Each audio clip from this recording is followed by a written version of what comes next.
is Monday, November 12th, 2012. We're continuing with our classes on Zohar Ha Kadosh, which is the soul of the Bible. It contains all the secrets of the Bible. We're at the Yehiel Foundation, and we're continuing with the topics discussed last week. We're speeding up the classes. We're having classes nearly every week now. It used to be every 15 days. I think the meditations are extremely necessary. It's a pact with heaven.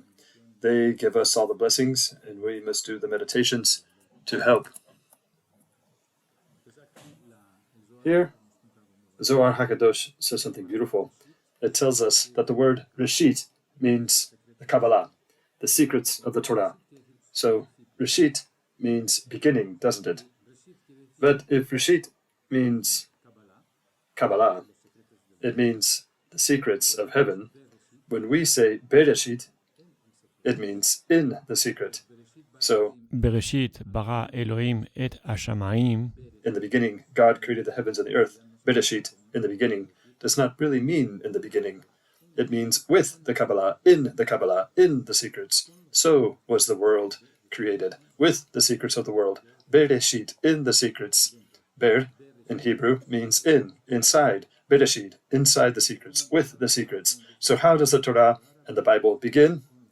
With the word Bereshit. It begins with the secrets of the Torah.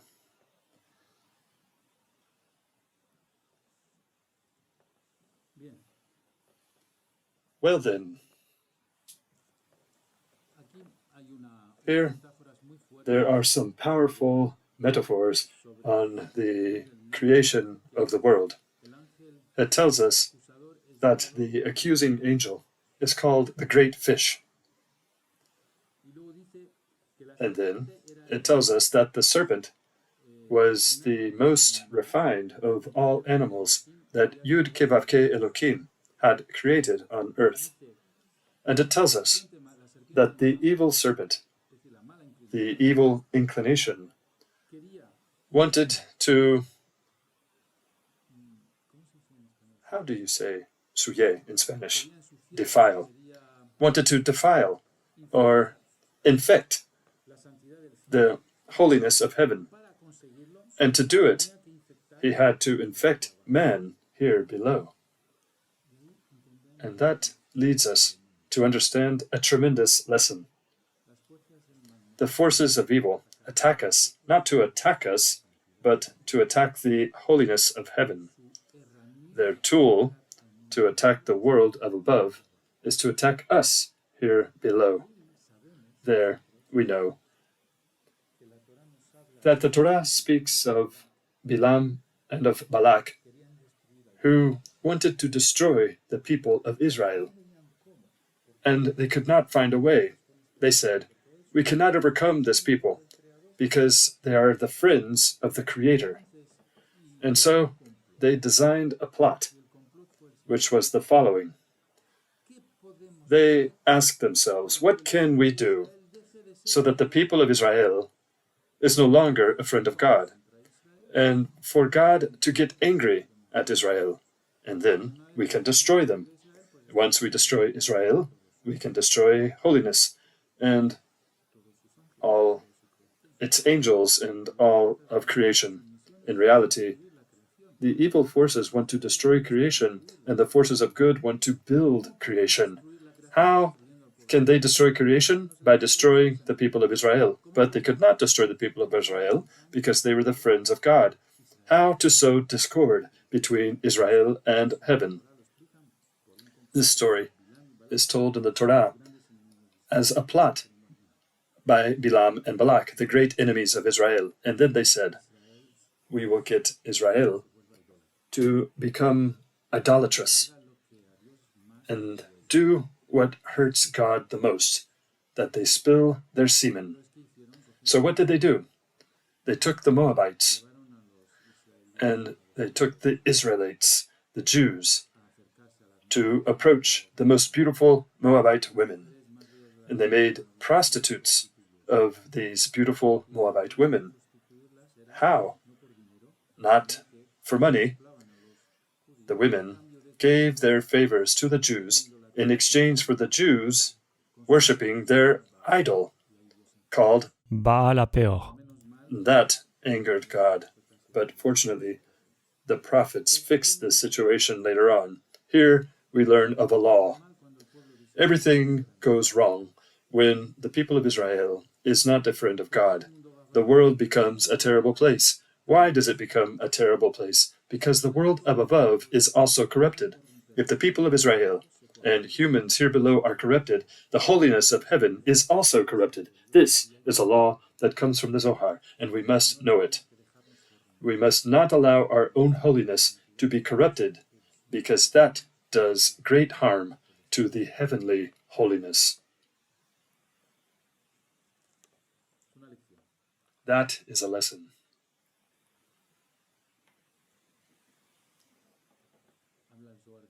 The Zohar speaks to us of something else. We go from this topic to another. It says that Cain was jealous of the twin sister who was born with Abel, who was not only his twin sister, but his sister soul. Cain was also born with a sister soul, and Abel was born with a sister soul.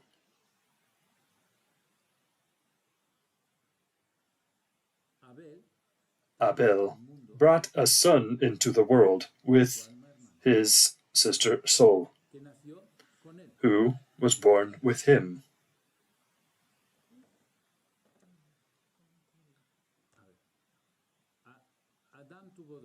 Adam had two sons, Cain and Abel. Cain killed Abel because he was jealous, so it says in the Zohar, of the sister soul born with Abel. Abel was born with a twin soul. Two were born, two twins, Abel and his sister soul. And Cain was born with a sister soul, Cain and his sister soul.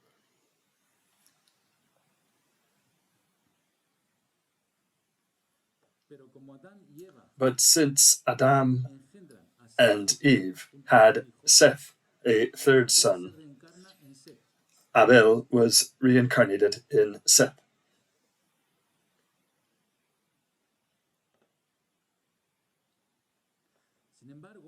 But Cain had children with his sister soul. Both came from the side of corruption against holiness. And they created a multitude of evil angels that now live on earth. Rabbi Shimon says, "Unfortunate is he who is ignorant and does not realize the multitude of evil beings that are flooding this world. Where do they come from? From what Cain and his sister soul procreated." And what did Akadosh Baruch Hu say? He said, "I will purify this world. I will clean it. I will make the spirit of impurity disappear from the face of the earth."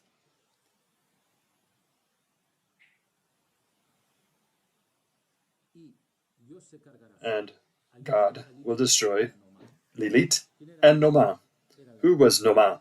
The twin sister of Cain. They were both demons who created a tremendous number of beings harmful to humanity.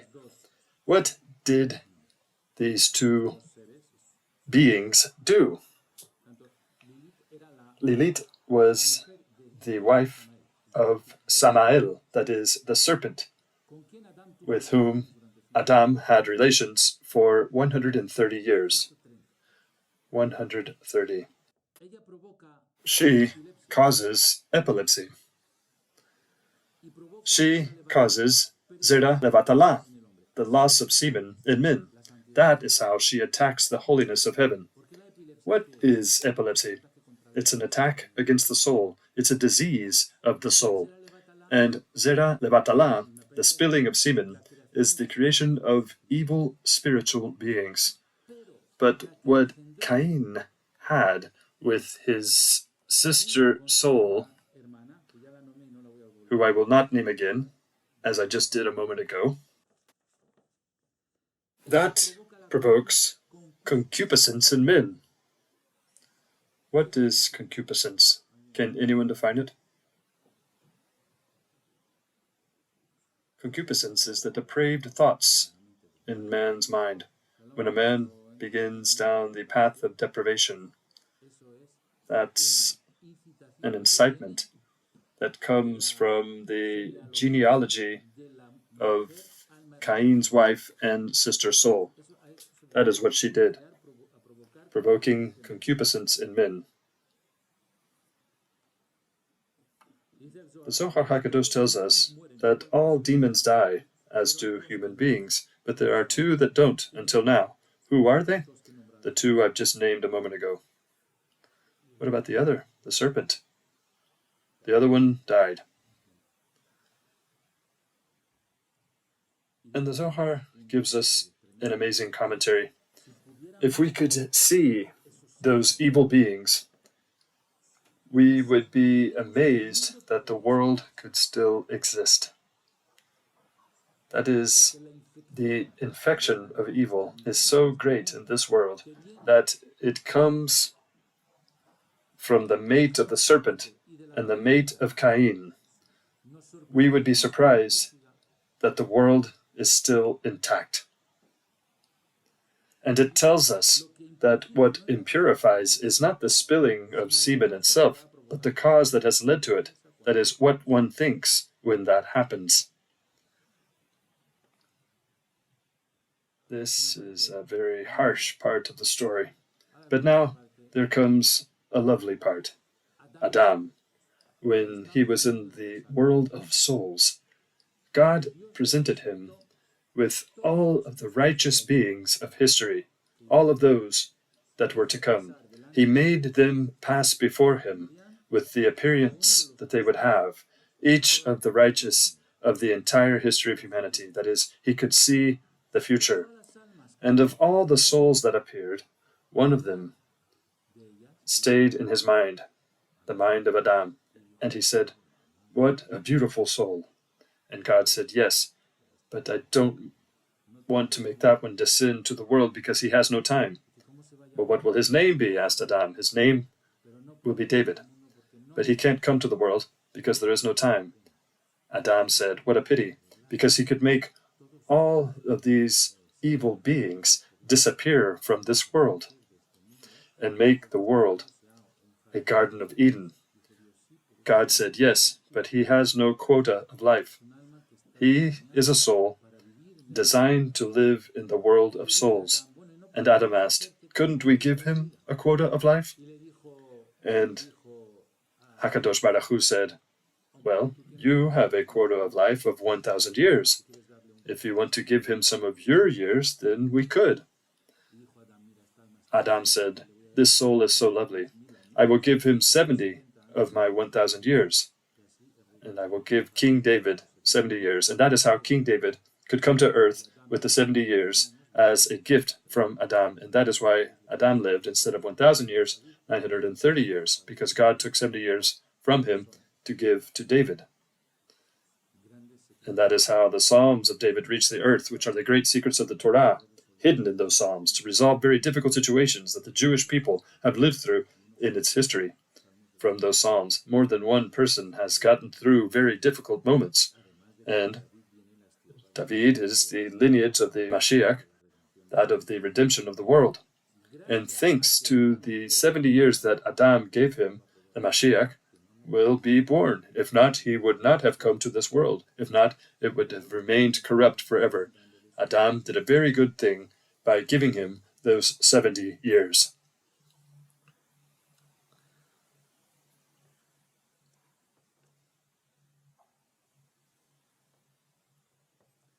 The Zohar is beautiful. It tells many stories about humanity. And here is another lovely story. It tells us that David came to the world and was very grateful to the Eternal One.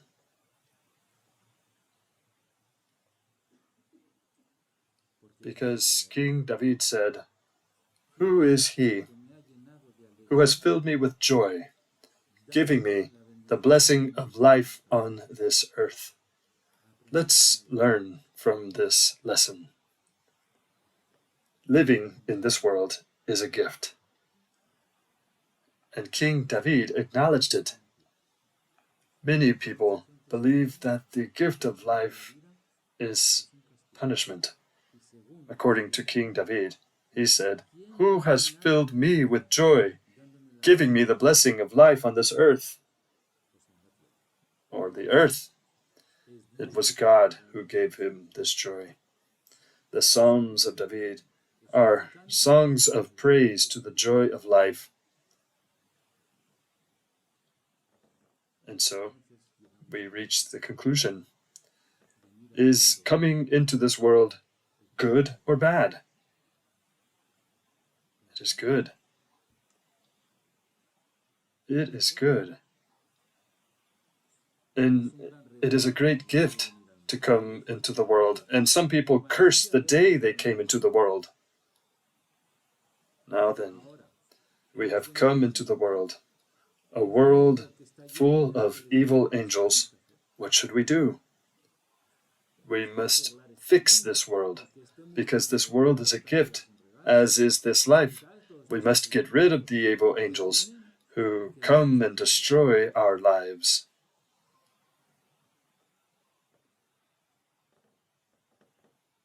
These are a few of many pedagogical lessons. The lesson that life is a gift is something not everyone is sure about. Some people have tragic lives, and those who take their lives don't think life is a gift. But look at King David, how thankful he was.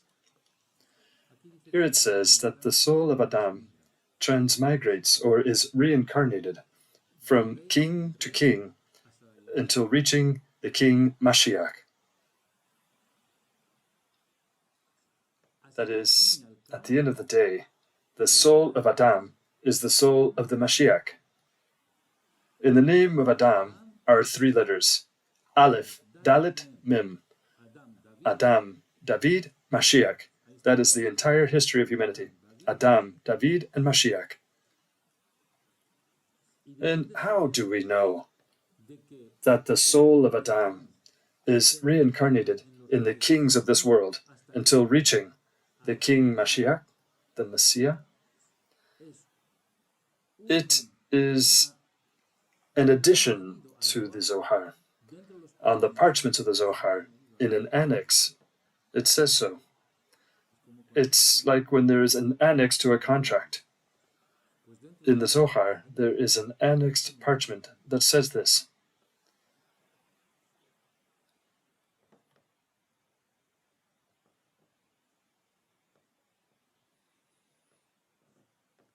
So Adam was a happy man. Why? Because God sent him an angel who would give him Kabbalah classes. That angel was called Angel Raziel.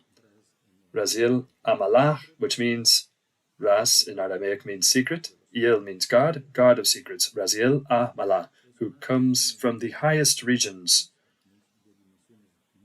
and who is the chief of the most supreme mysteries. What is the numerical value?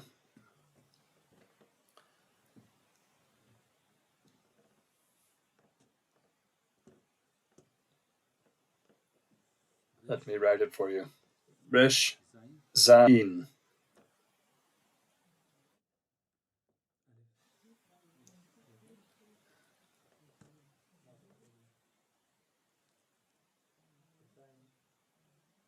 Yud, Aleph, and Lamed.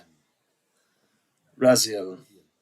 Raziel is written thus in the Latin alphabet.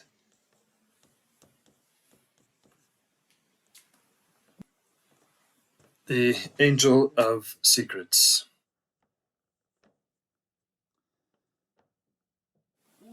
A prophet who created prophetic Kabbalah the schools of prophetic Kabbalah was Abraham Abulafia. Abraham Abulafia said, I am the reincarnation of Raziel Amalah. And they said, prove it. And he said, I will. Resh is worth 200. Zayin is worth 7. Yud 10. Aleph 1. And Dalet 30. How much does this add up to? 207, 217, 218, 248. Raziel has a numerical value of 248. And how about the name of Abraham? Aleph Bet Resh He.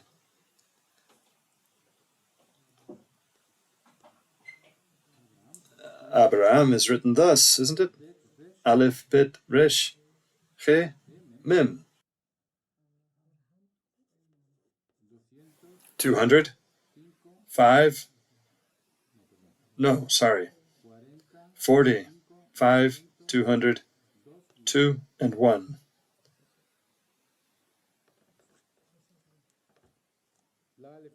Aleph 1, Bet 2, Resh 200, He 5, and the Mim 40, 248.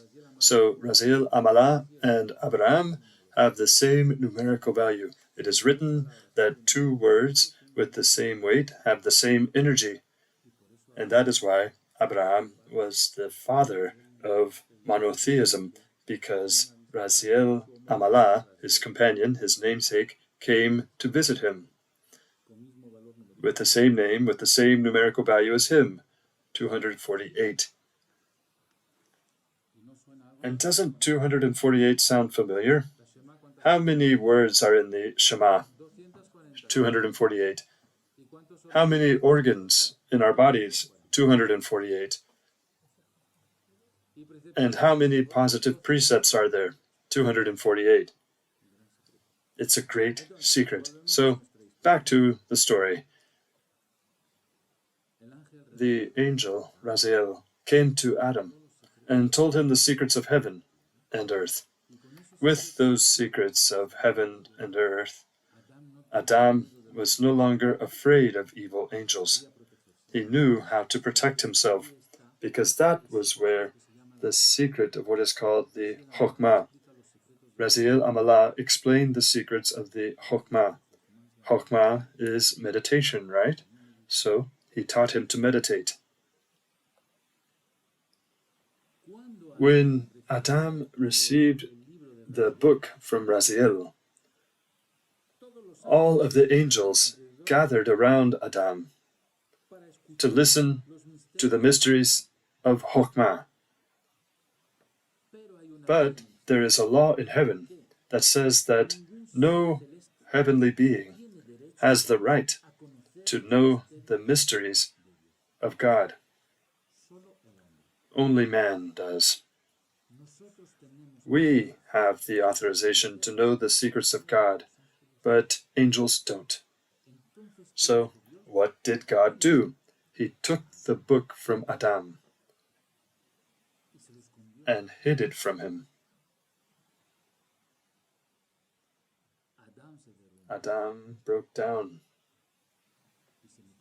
and he went into the water and stayed until his skin was wrinkled, crying and crying over the Zohar, broken down, sad and depressed. God, seeing how sad he was and how incapable he was of living in this world without the book, he told the angel Raziel to give it back to him. So he gave it back to him, and Adam could live in this world again. What does this mean? It's another lesson. You can't live in this world without the secrets of the Kabbalah. That's our second lesson. The first lesson is that life is a gift. The second lesson, yes, but to live well with what? With the secrets of the Kabbalah.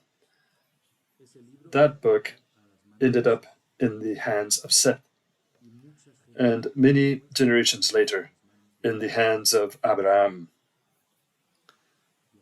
And Abraham discovered God thanks to the secrets of the angel Raziel. Did Noach have it too? Noach had it, and so did Rabbi Shimon Bar Yochai.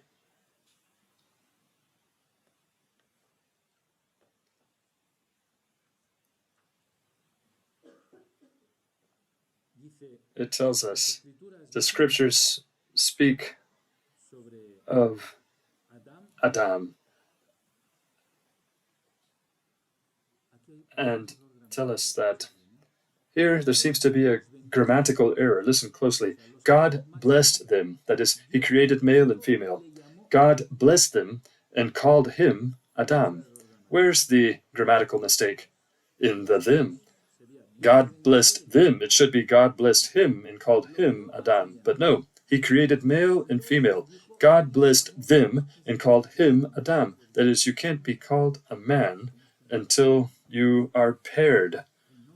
The name of man, Adam, is not an attribute of a single person. They're not called man. Here, there's an important lesson from heaven. First, it says that God only blesses when male and female are together. Because male and female, when they're together, represent the image of heaven. But later it says that since the destruction of the temple, blessings no longer reach Israel. That the righteous person is a lost person and is ignored by everyone. So, what does that have to do with what I said before? Before I said, God blessed them, referring to Adam. And then it says that because of the destruction of the temple, there were no more blessings. Oh no, what does one have to do with the other? Blessing only comes when male and female are together.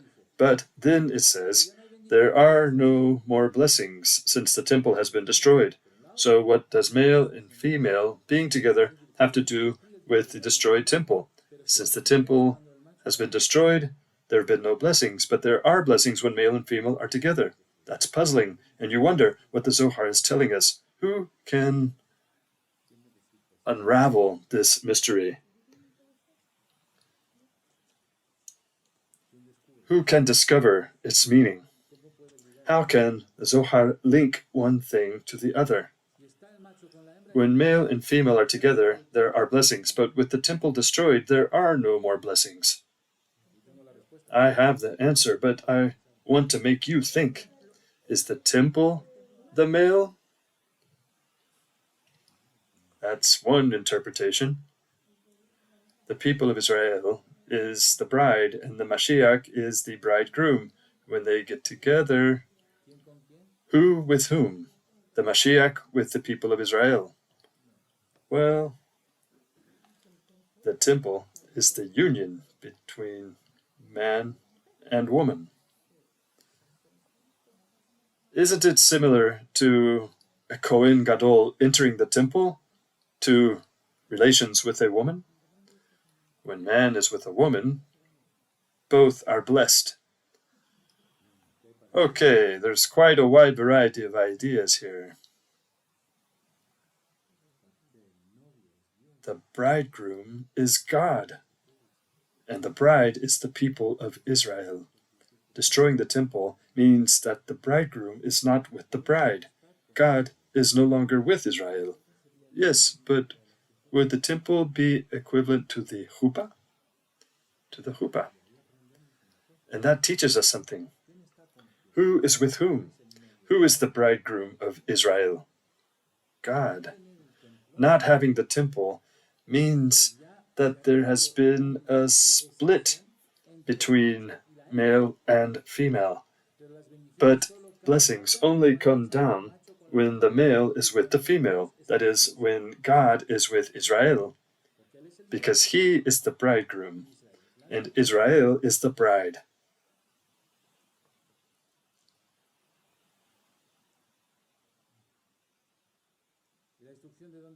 And where does destruction come from? From evil angels. But God says He is going to get rid of all impurities on earth, and earth will be a Garden of Eden again. And now we come to the question, how can we reconcile ourselves with God?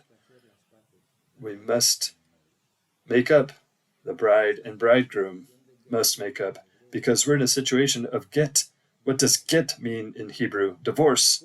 So how can we go from divorce to a new marital relationship of God with His people? Doesn't last week's meditation fix all of that? Okay, we'll take a break and then I'll give you the answer. Because today's meditation is about that. About how God and man can make peace.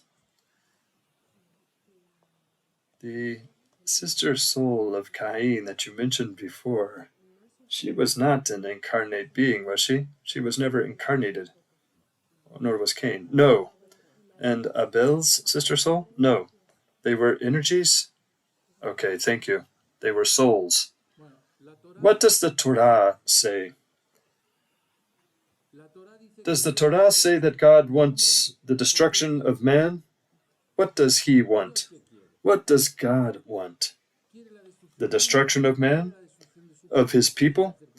What does He want to do with His people? Because there's no temple. So what does He want? Where is He trying to go?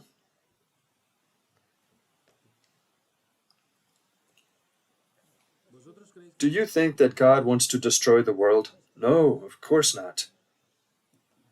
He said that in Bereshit. He said He would not do it again. He wouldn't do it again. God does not want to destroy. He can't. He can't? No. No. Excuse me. I didn't mean to say He couldn't. But His work is immense. He can't destroy His own work. Yes, but He can't let humanity continue as it is either. He must intervene. God does not intervene. He never intervenes. When He intervened in the Exodus from Egypt, He intervened through Moshe Rabbeinu. When He intervenes to lead us out of this chaos, it will be through the Mashiach, but He never intervenes directly. So what does God want?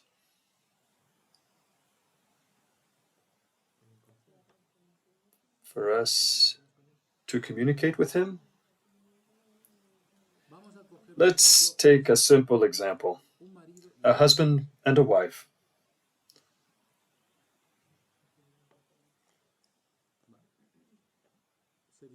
They get divorced. But he still loves her. But he doesn't call her. But he still loves her, even though he's divorced. What does he want? To destroy her? Or what does he want? He wants to get back together. And how is that called? Teshuvah. What does God want His people to do then? That it do teshuvah. But then there's another story. What is needed is merit. To do teshuvah, you need merit. Not everyone has the merit of God that allows them to do teshuvah. How can we perform reconciliation? By teshuvah. But how is teshuvah considered? By merit. Where's the merit? You have to earn merit. Apparently, we haven't earned merit yet, because the temple has not been rebuilt. So that's a problem. Merit at the global level? Merit at the global level. at the level of humanity. What? What about the others? What should ugly people do? Die? Like in the song? Let the ugly people die?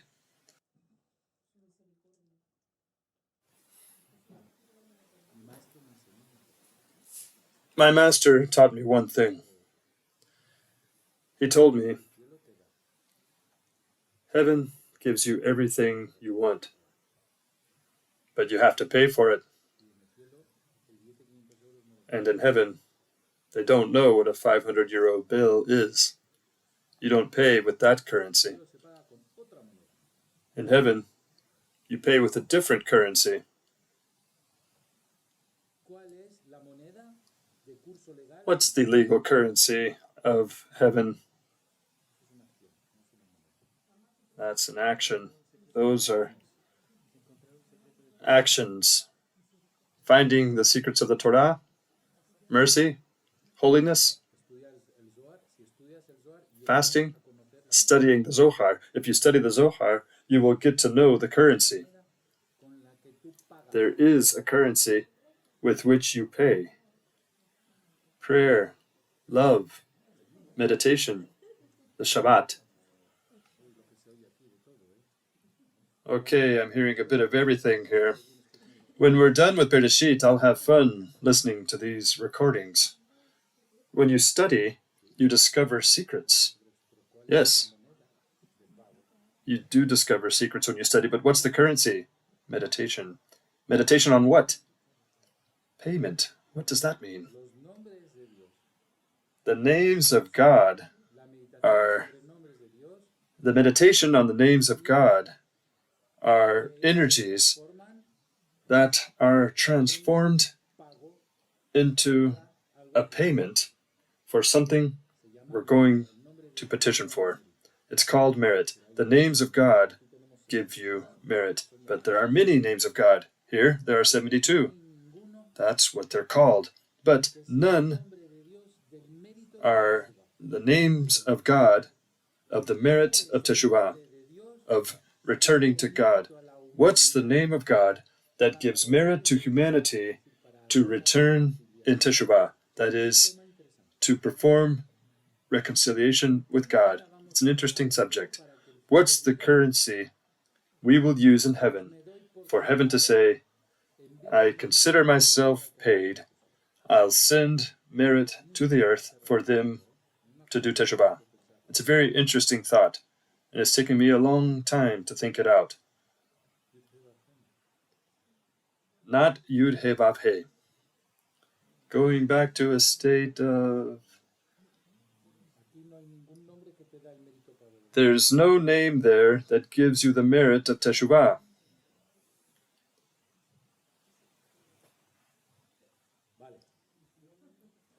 Okay.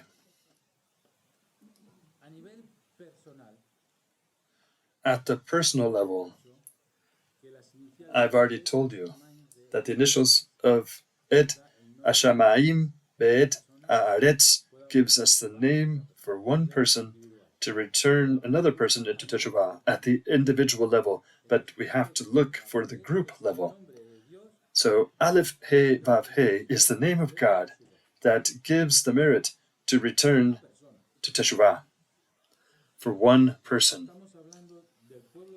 But we're talking about the people of Israel and then all humanity. That's more difficult. We have to go further. We have to raise the voltage. So you open it. Very good. Very good. Aleph He Vav He is the name with which to return in Teshuvah. And we have it in the initials of the first phrase of the Bible. Et Hashamayim Be'et Haaretz. And he created the heavens and the earth. Et Hashamayim Be'et Haaretz. The initials give us this name, which is the name to return to Teshuvah. It is the name of da'at. So now we have something, but we want to raise the voltage. So let's open it. We have to spell every letter. How do you spell Aleph? Aleph, Lamed, and the letter Pe. How do you spell He? He, Yud. How do you spell Vav? Vav, Yud, Vav. And how do you spell He? He, Yud. So here we have the name of Ehyeh expanded. Does everyone understand the idea of expanding or opening it? Let's spell it. Aleph is Aleph Lamed Pe. The He is He Yud. The Vav is Vav Yud Vav. And the He is He Yud. And that's the final Pe.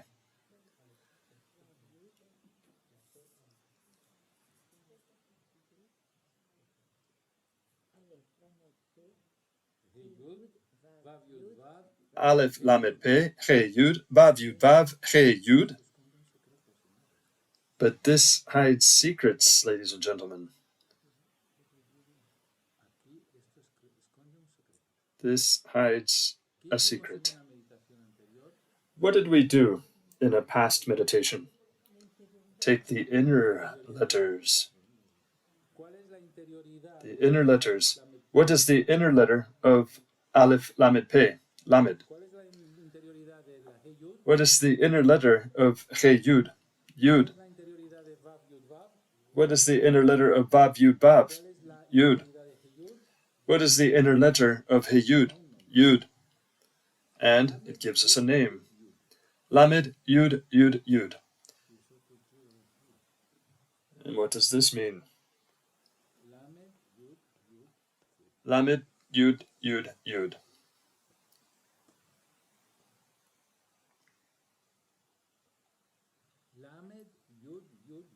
Lamed Yud Yud Yud. This is the energy hidden inside the Da'at, that is the name of the Teshuvah. That is the supreme knowledge. Lamed Yud Yud Yud. The inner letters of Aleph Lamed Pe, He Yud, Vav Yud Vav, He Yud. Lamed Yud Yud Yud. Why is it the inner letters if there are only two letters? It doesn't matter. You can have a container with a lid or a container without a lid. The inner part of this thing, which is olives, has olives. If you put the lid on it, you will have three. If you have no lid, you still have the container and the interior. You can have a lid or not have a lid. It doesn't matter.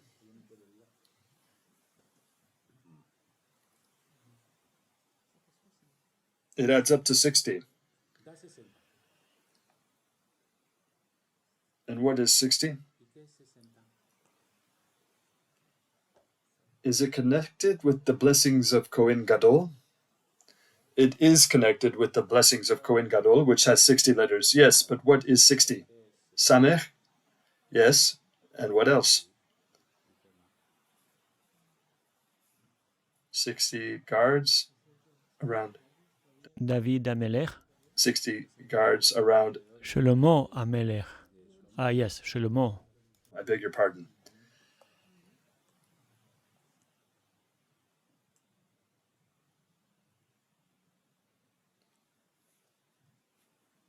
"60" is the numerology of Haf.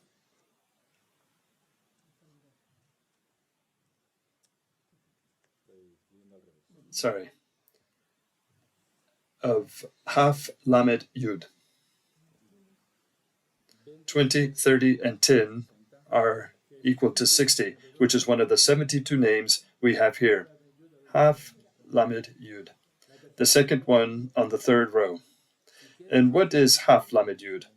Kohen, Levi, Israel. So who has to do Teshuvah? Kohen, Levi, Israel. The people of Israel must do Teshuvah. What did they meditate with? With Lamed, Yud, Yud, Yud.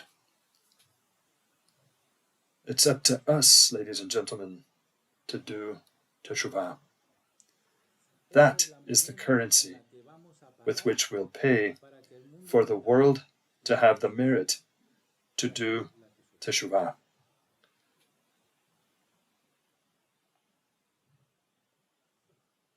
And since this word is keli, what does keli mean in Hebrew? A recipient. We will make the recipient receive the merit. For the people of Israel, Kohen Levi Israel can receive the merit of teshuvah. This is a demonstration of what we said last time with the lost ark. It's very beautiful, isn't it?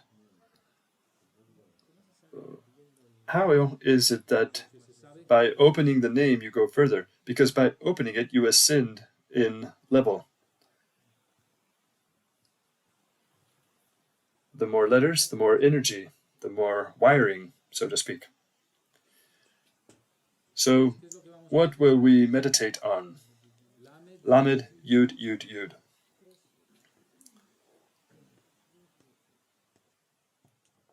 This is what we'll meditate on.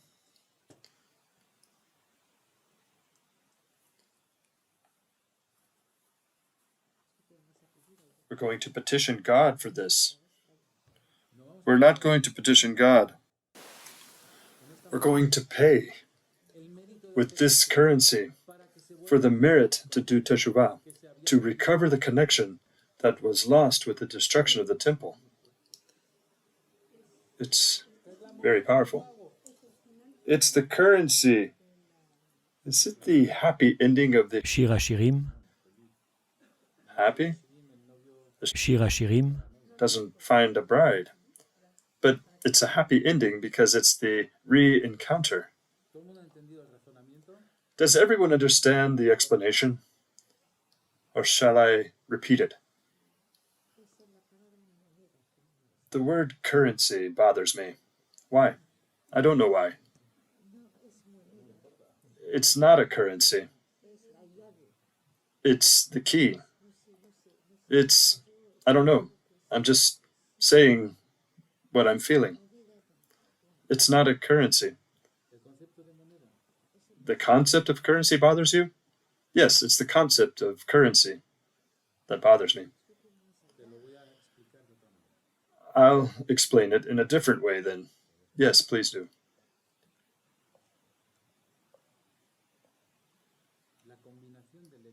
The combination of letters is like a combination of DNA. When you combine letters, you build an angel that becomes your advocate. So, if you've created an advocate, that advocate will fight for you. That advocate will defend you. In this case, we need an advocate for all humanity. And that advocate must be strong enough to win the suit against the forces of evil. So we're not paying, we're creating an advocate angel. Do you like that better? Much better. Then fine, everyone's happy now. So, in truth, we've created this angel advocate. So what's the currency to send this advocate? It's another way of explaining it pedagogically.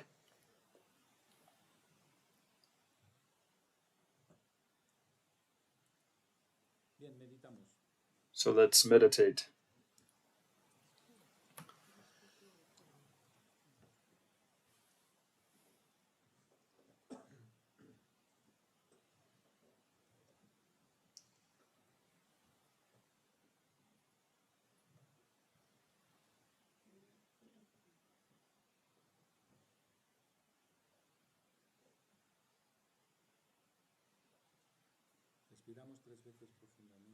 Let's take 3 deep breaths.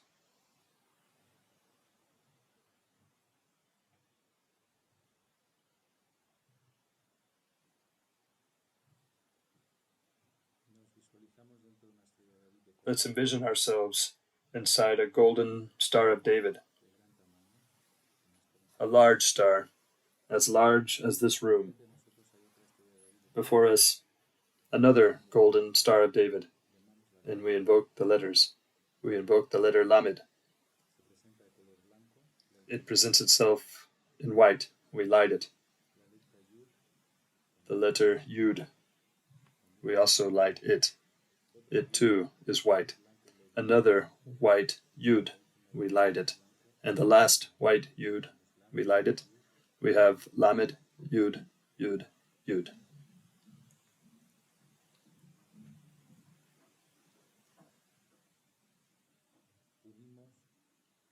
We unite the flames of the Lamed, Yud, Yud, Yud, as if they were all lit candles.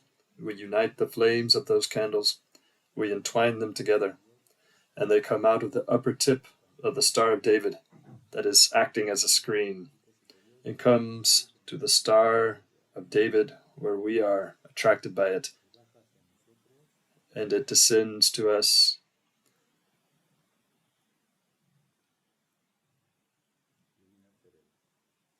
and lights up our brains and descends to our hearts and lights up our hearts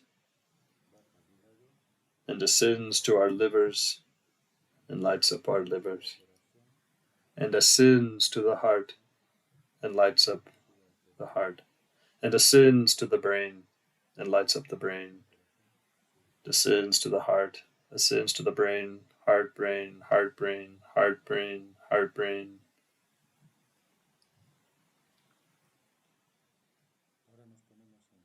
And now we form a chorus. We store that energy in our hearts. We make it revolve inside our hearts. It is a white, intense light inside our hearts, and it begins to revolve around all our hearts in a counterclockwise movement.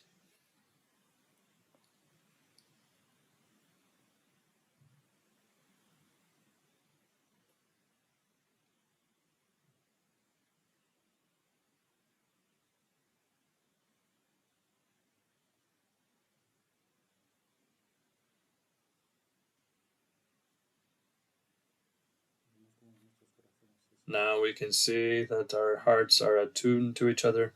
We place the earth in the middle of our chorus, and we send this strength to the hearts of all human beings on earth.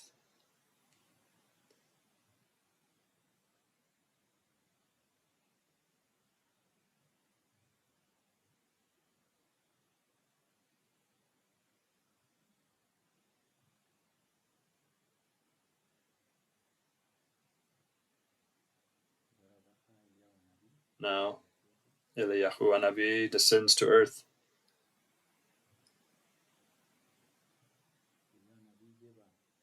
And Eliyahu Hanavi wears the breastplate of the Kohen Gadol. And we see how these stones light up again. They had not been lit up since the destruction of the temple. Now they light up again to connect with the Creator. And all this power we have in our hearts, we send it to the ephod, to the stones of the Eliyahu Hanavi, who acts as Kohen Gadol and a link to Akadosh Baruch Hu. Now we speak to Eliyahu Hanavi, and I leave you to speak freely.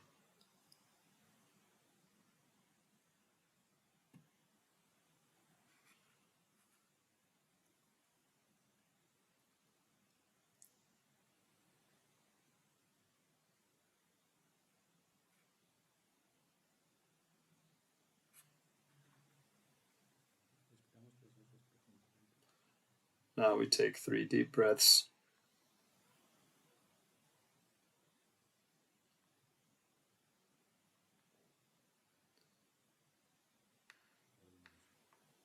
And we open our eyes. For you to understand what happened to me, I have to tell you a little story. Otherwise, you won't understand what I tell you now. You may not know that Eliyahu Hanavi is invoked at every circumcision, and we invoke him in the dinner of Pesach, of Passover. We place a glass on the table for him, we open the door for him, and we invoke him in many special circumstances. Do you know why? Do you know why we invoke him at circumcisions? Because Eliyahu Hanavi was a great prophet, but he was very unhappy about the sins of his people, the people of Israel. And he distanced himself from Israel and told God that he wanted to make sacrifices to God, but he wanted to distance himself from Israel because they did not have the merit to have him among their ranks, because he was extremely pure and the people of Israel were not. And so God punished him for having that attitude and told him, I'm going to show you that the people of Israel that I have created will have, now has, and has always had great holiness. And I will oblige you to be present at each circumcision for having believed that the people of Israel had no possible teshuvah. And that is why at each circumcision we include the throne for Eliyahu Hanavi. But you knew that already, didn't you? So with the meditation that we've done today, Eliyahu Hanavi came down with the ephod and told me, you will give me the opportunity to perform tikkun with my soul, because as I said that the people of Israel were incapable of teshuvah, now I will be the advocate for them to do teshuvah. Oh, that is beautiful. That's delightful. Very well. And with that, we can conclude today's class.